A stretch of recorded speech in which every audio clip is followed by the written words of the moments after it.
We're getting ready to remove the tail light. There's two bolts that you need to remove. There is one down here and the other one is up here. These are 10mm bolts.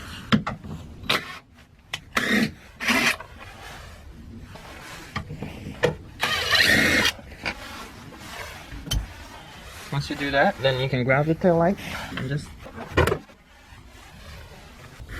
to remove the socket, turn it counterclockwise until it's loose and pull it away.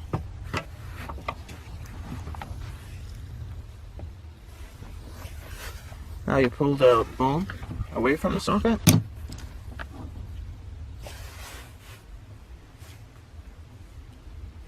We install the new LED bulb. Make sure that's pressed all the way in and it's locked in place.